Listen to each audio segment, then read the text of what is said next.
तो animal film के teaser के बाद ब्रूटैलिटी की नई हदें पार करने के लिए फाइनली रिलीज हो चुका है लियो फिल्म का ट्रेलर। इस फिल्म के रिगार्डिंग हाइप एक स्पेसिफिक रीजन की वजह से काफी ज्यादा थी कि ऐसा बताया जा रहा था कि लियो फिल्म जो है वो लोकेश के सिनेमैटिक यूनिवर्स का पार्ट होने वाली है, लेकिन अब ट्रेलर को देखने के बाद ऐसा लग रहा है कि हम सबके साथ बहुत बड़ा वाला धोखा हो गया है। वो क्या है उसके बारे में मैं वीडियो में आगे बताऊंगा, लेकिन सबसे पहले अगर मैं ट्रेलर का ब्रेक डाउन करना शुरू करूं तो ऐसा देखने में लग रहा है कि इस पूरी फिल्म को हिमाचल में सेट किया गया है, जहां पे शुरुआत में आप एक शॉट देखेंगे जहां बहुत क्लियरली हिमाचल प्रदेश लिखा हुआ है और ऐसा बताया गया है कि कोई सीरियल किलर है जो लाइन से कई सारे लोगों को मार रहा है और फिर जब कोई पुलिस ऑफिसर उसको रोकने की कोशिश करता है तो वो फिर उस पुलिस ऑफिसर को भी मार देता है। और फिर ऐसे में जब पुलिस की टीम के पास कोई भी चारा नहीं बचता है तो फिर वो विजय थलापति के कैरेक्टर यानी पार्थी के पास जाते हैं ताकि वो उनकी मदद कर सके और उस सीरियल किलर को रोक सके। ऐसा वो इसलिए करते हैं क्योंकि शायद से पार्थी का जो पास्ट होता है वो काफी ज्यादा डार्क होता है। एक टाइम पे वो एक क्रिमिनल होता है जिसका नाम लियो होता है और वो शायद से एंथोनी दास यानी संजय दत्त और उसके छोटे भाई हेरोल्ड दास के साथ काम करता है।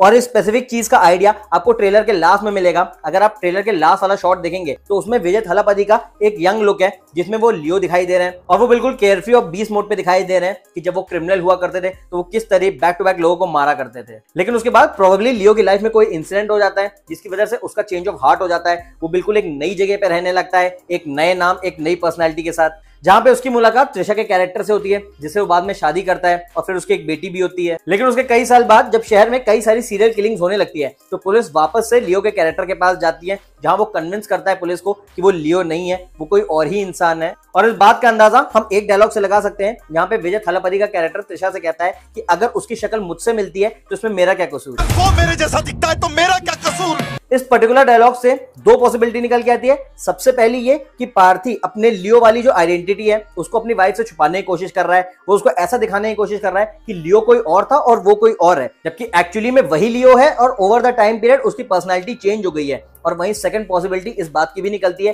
कि शायद से ऐसा दिखाया जा सकता है कि इस फिल्म में विजय थलापति का डबल रोल हो और एक टाइम पे एक्चुअली में लियो मर चुका हो और यहाँ पे वो पार्थी हो जिसको लोग लियो समझ रहे हो। लेकिन वही प्रेजेंट की कहानी में संजय दत्त का जो कैरेक्टर है एंथोनी दास, उसको बिल्कुल कंफर्म है कि पार्थी जो है वही लियो है। इसीलिए वो ट्रेलर में एक डायलॉग बोलते हमको सुनाई देता है कि वो सबको बेवकूफ बना सकता है, पूरी दुनिया को बेवकूफ बना सकता है, लेकिन मुझे बेवकूफ नहीं बना सकता। वो सबको बेवकूफ बना सकता है, दुनिया को बेवकूफ बना सकता है, लेकिन अपन को बेवकूफ नहीं बना सकता। तो ऐसे में जब पुलिस पार्थी के कैरेक्टर की मदद लेने लगती है तो एंथोनी दास और उसका छोटा भाई हेराल्ड दास पार्थी पे हमला कराते हैं, जिस वजह से उसका कैरेक्टर कहता है कि क्यों मेरे परिवार के पीछे पड़े हो, क्यों मेरे परिवार के पीछे पड़े हो। और इनिशियली वो अपने आप को डिफेंड करता है, थोड़ा बहुत फाइट बैक करता है, लेकिन एक टाइम पे उसका सबर का बांध टूट जाता है और उसका जो अंदर का बीस्ट होता है वो बिल्कुल अनलीश हो जाता है। अब यहाँ पे दो चीजें दिखाई जा सकती हैं, या तो पार्थी जो था वो सच में लियो था और फिर से उसकी लियो वाली वाइल्ड पर्सनैलिटी सबके सामने आ जाती है, या फिर ऐसा दिखाया जा सकता है कि वो सच में पार्थी था लेकिन एक टाइम पे एंथोनी और हेराल्ड दास उसकी फैमिली को इतना ज्यादा टॉर्चर कर देते हैं कि वो सच में लियो जैसा बन जाता है, विच बेसिकली मीन्स कि असली लियो का कैरेक्टर कई साल पहले एक्चुअली मर चुका हो। और फिर इसी नोट पे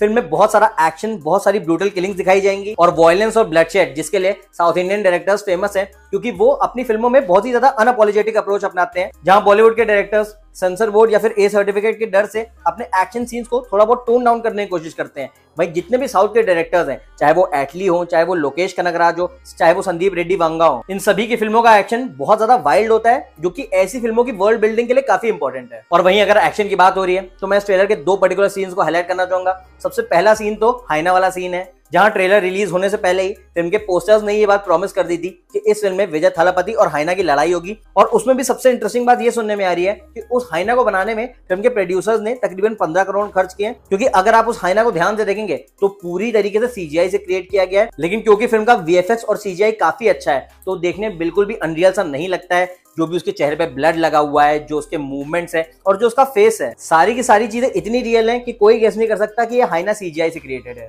सेकेंडली जो कार चेस सीन है वो भी फिल्म का one of the biggest highlight scene होने वाला है। जिस तरीके से उस सीन में कैमरा मूवमेंट है, जिस तरीके से वीएफएक्स का यूज किया गया है और जिस तरीके से अल्टीमेटली कार पलटती है, हर चीज बिल्कुल टॉप नॉच है। और अगर सिंपल वर्ड में बोलूं तो लोकेश कनगराज की आज से पहले जितनी फिल्में आई हैं, इस फिल्म का एक्शन उससे एक लेवल ऊपर होने वाला है। और एक पर्टिकुलर बात जो कि मुझे साउथ डायरेक्टर्स की बहुत ज्यादा पसंद आ रही है कि वो जिस तरीके से संजय दत्त को यूज कर रहे हैं। हम सब जानते हैं कि Sanjay Dutt is one of the finest actors we have in the industry, लेकिन पिछले तकरीबन 10 से 12 सालों से उनका जो पोटेंशियल है वो अच्छी तरीके से बॉलीवुड टैप नहीं कर पा रहा था। और और जहां 90s में उन्होंने अपनी एक्टिंग स्किल से काफी यूनिक कैरेक्टर क्रिएट किए थे, वहीं हाल ही की कुछ बॉलीवुड फिल्म देख के ऐसा लग रहा था कि उनका पोटेंशियल बिल्कुल वेस्ट हो रहा है। लेकिन जिस तरीके से साउथ इंडियन फिल्म इंडस्ट्री ने पहले KGF चैप्टर 2 में उन्हें अधीरा जैसा रोल दिया, उसके बाद जवान में भी उनका काफी डायनामिक कैमियो था, और फिर इस फिल्म में भी देख के ऐसा लग रहा है कि एंथोनी दास का जो कैरेक्टर है वो फिल्म में काफी इंपॉर्टेंट होने वाला है। और देखने में ऐसा लग रहा है कि विजय थालापति का जो सबसे बड़ा फेस ऑफ होगा वो संजय दत्त के साथ ही होगा। अब आते हैं सबसे बड़े सवाल पे, जो आई एम श्योर आपके मन में चल रहा है कि क्या ये फिल्म वाकई में LCU यानी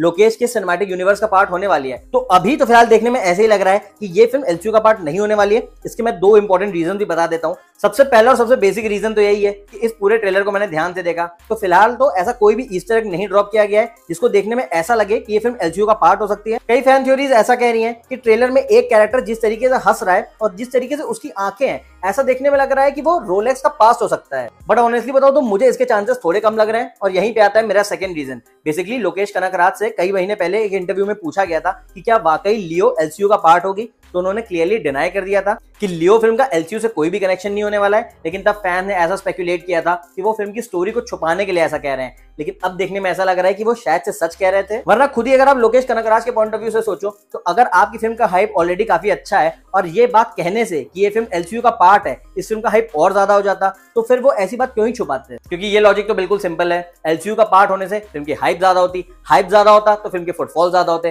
फुटफॉल ज्यादा होते तो फिल्म के कलेक्शन ज्यादा होते हैं। तो ऐसे में फिलहाल तो ये LCU का पार्ट नहीं लग रही है। बट इररिस्पेक्टिव LCU का पार्ट हो ना हो, लेकिन तब भी मैं चाहूंगा कि इस फिल्म को हिंदी में प्रमोट किया जाए। विक्रम वाली गलती इस फिल्म के साथ ना हो, क्योंकि हम सभी जानते हैं कि विक्रम काफी अच्छी फिल्म थी, लेकिन क्योंकि उस फिल्म का नॉर्थ बेल्ट में बिल्कुल भी प्रमोशन नहीं हुआ था, इस वजह से उसके हिंदी बॉक्स ऑफिस पे कलेक्शन काफी एवरेज थे। तो ओवरऑल अपने फाइनल वर्डिक्ट में मैं यही कह सकता हूं कि मुझे लियो फिल्म का जो ट्रेलर है वो काफी ज्यादा वाइल्ड और एक्साइटिंग लगा। हाँ, बिल्कुल एक्सीलेंट या पाथ ब्रेकिंग तो मैं नहीं कहूंगा, क्योंकि ऐसी गैंगस्टर ड्रामा वाली फिल्म हम पहले भी देख चुके हैं। लेकिन लोकेश कनकराज की यही खास बात रहती है कि उनकी फिल्म की स्टोरी सिंपल होती है, लेकिन उनकी फिल्म का जो स्क्रीन प्ले और एग्जीक्यूशन होता है वो बाप लेवल का होता है। और वैसे भी ट्रेलर का जो बेसिक काम होता है कि फिल्म के लिए एक्साइटमेंट बढ़ाना, तो उस जगह ट्रेलर ने डिलीवर किया। अब मैं फिल्म देखने के लिए एक्चुअली एक्साइटेड हूँ। उसके अलावा अगर आप एक्साइटेड हो लियो फिल्म का रिव्यू देखने के लिए तो उसके लिए चैनल को सब्सक्राइब कर लीजिएगा। आगे कमेंट सेक्शन में बताइएगा कि आपको लियो फिल्म का ट्रेलर कैसा लगा और जो मैंने इसकी story step by step break down करी उससे आप कितना अग्री करते हैं, या फिर आपको लगता है कि इस फिल्म में कुछ और भी ट्विस्ट एंड टर्न्स आ सकते हैं।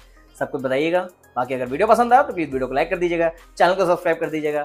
अभी के लिए अपने सिनेमा हॉस्टर रंजन को दीजिए इजाजत।